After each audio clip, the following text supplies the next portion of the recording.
Yo, what it do? How y'all doing today? I'm having a good day. Alright.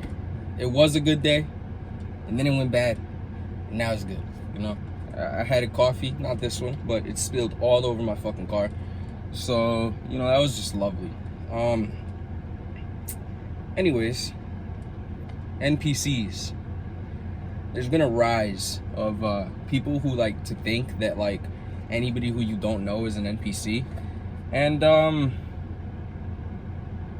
yeah, given that, honestly, this generation, like Gen Z, lower half of millennials, maybe even full millennials, but like this newer generation of people, these fresh young adults, yeah, they're all fundamentally broken as people. This is a lot like the government, the world powers have gotten to a level where they have fundamentally tapped into most people's minds, and now everybody's like broken.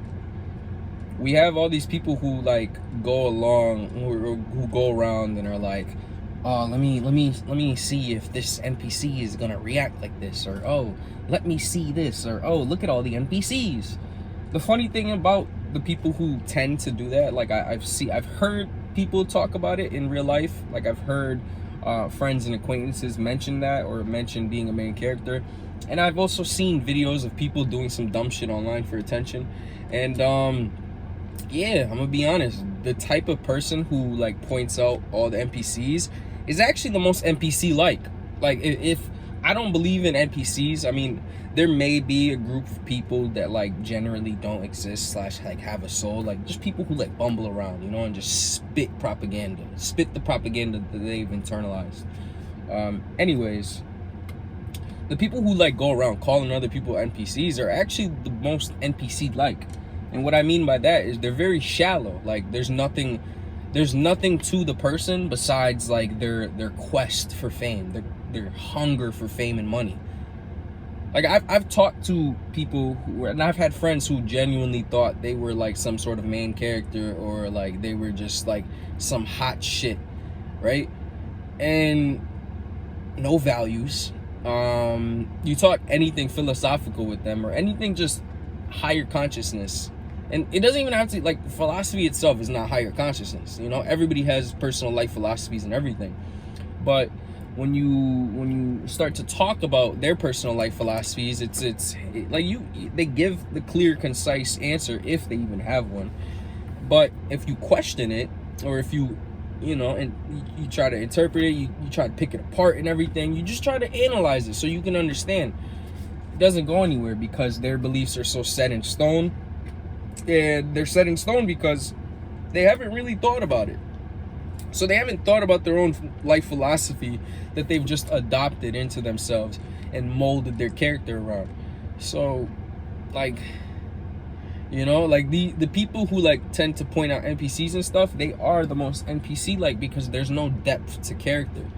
Those people are genuinely the ones where, like, if you've ever played a video game, there will be certain actual NPCs that, like, if you talk to them a certain way, you can, like, you can gain charisma, or you could gain this, or they give you a quest or whatnot. That's how I view those people.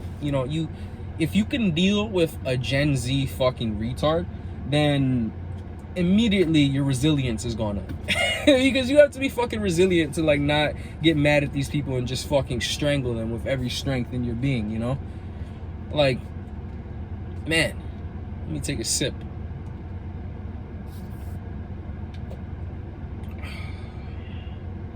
I forget who I learned that from, but it was like a good debate technique, or it was a good interview technique, where you have like water there, and when you get asked a hard question, then you're like, oh, and then and while you sip, you think. That's what the brain is for. The brain is for thinking. You must think and adapt. Let me stop. I'm still a wagey broke slave, so I'm at work right now. I'm killing time by making this video. That's another thing that's wrong. Everybody's fucking broke, slavey, wagey person, and this is by design. It's not like everybody just woke up and is like, yeah, I'm gonna go slave away 10 hours of my day for like $100.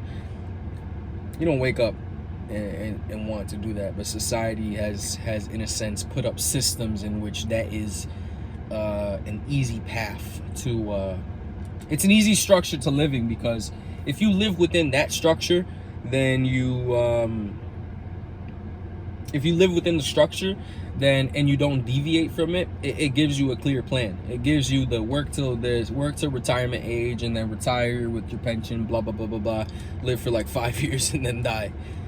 A lot of people, myself included at times, don't like the unknown. We as people, as animals, don't like the unknown, because the unknown is what brings the fear out, you know. Fear is usually fear of the unknown, you know. You don't tend to fear stuff that you know. You can, but the most fears are the unknown. That's why, like, children are afraid of the darkness, because the darkness is the unknown. You don't know what's behind the darkness. Same thing with light, though. You don't see a fear of light too much, but with too much light, there could be something behind that you're just unaware of. Now, you could take that philosophically, metaphorically. You could take it literally. But too much light and too much darkness, it's not good, because there's unknown on the other side. So people don't really associate with it. You see that, like, little white thing right there? I don't know what that is. Yeah, but we get that. Get the wood grain in this bitch. This is kind of just like a car talk video, but I'll get back to the NPC topic, because I've just been thinking about it today, because I've been seeing a lot of main characters recently, and like, I understand the whole thing about you're the main character of your own story, and, you know, everybody's in your story, or you could be a character in everybody else's story. But I think I've made a video about this before.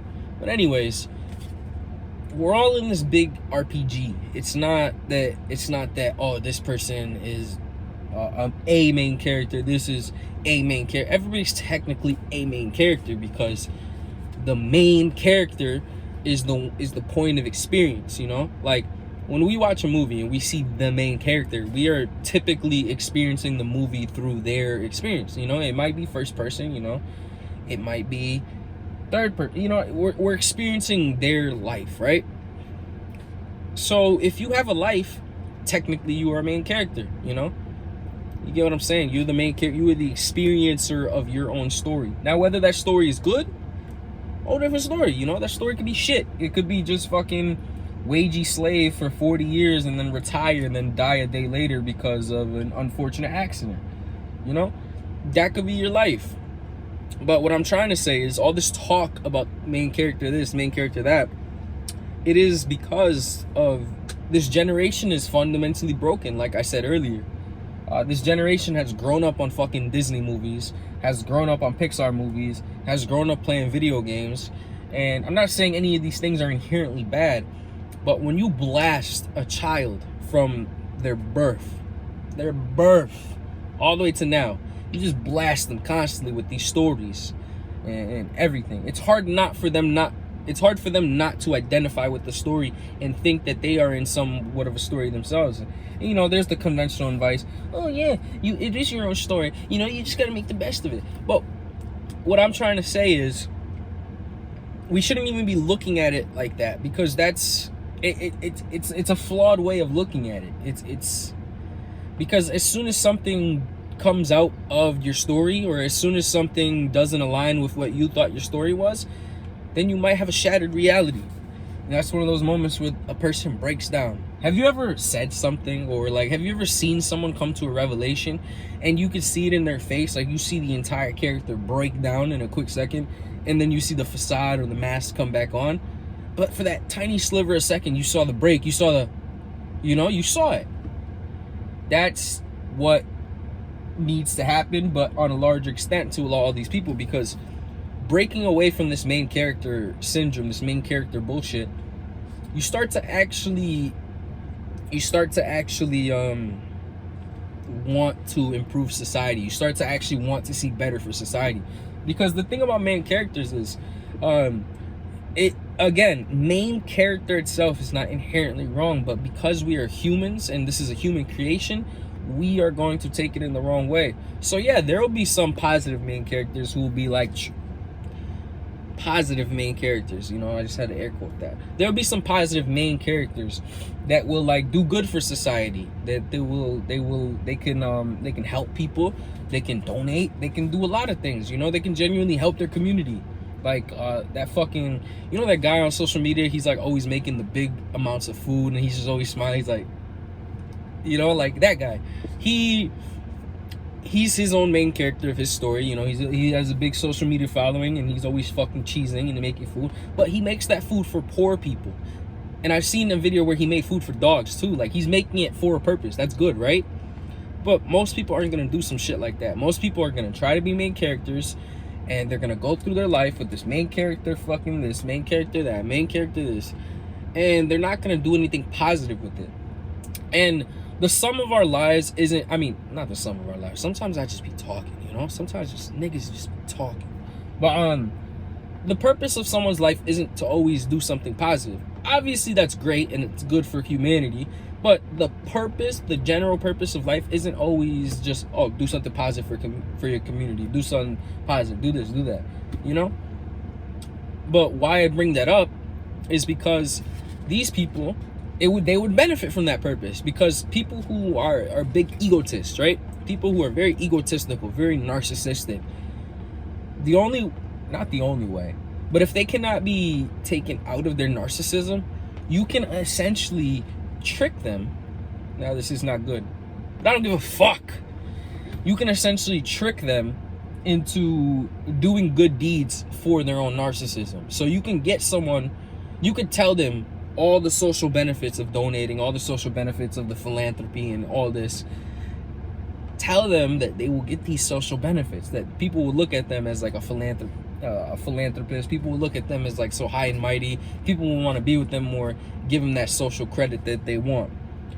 But in doing this, it's better them to help society in whatever way they can, even though they're still getting their ego boost, than it is to just get their ego boost from something else. Because like a narcissist can easily make a very successful company and get all his meaning through his successful company, but that company itself could be a shit company, you know. It could be like, I don't know, fucking oil fracking, you know. That's all that came to mind. It could be fucking oil fracking. So he might get like his ego boost through that. But instead, if you were to steer this person into, he gets his like ego boost from I don't know, rescuing cats, right? So this person rescues cats. The person who is a narcissist but rescues cats and is getting his narcissistic fuel from the cats is still better, although both shit, is still better than the person who's getting his narcissistic fuel from his company. Because at least one, they're both narcissistic, but one is putting a value into society. The other one's not really doing much. So, you know, this NPC shit is really like, it really sets me off, because like, we should not be looking at each other like this. Like, see, like, okay, so we all fundamentally view people differently. When I look at someone like this gentleman right here who's cleaning up the floor, when I look at people, I tend to I look at the human side. Like I look into their eyes, and I want to see like their soul. I want to see who they are. I want to see what makes them, you know. There's multiple people cleaning around. I want to see what makes them them. Other people look at other people as like tools. They look at them as like tools to get something, or just like something that can be manipulated for gain, you know. Like, they're not even looking at them as people. They're just like, oh, this is an NPC. This person doesn't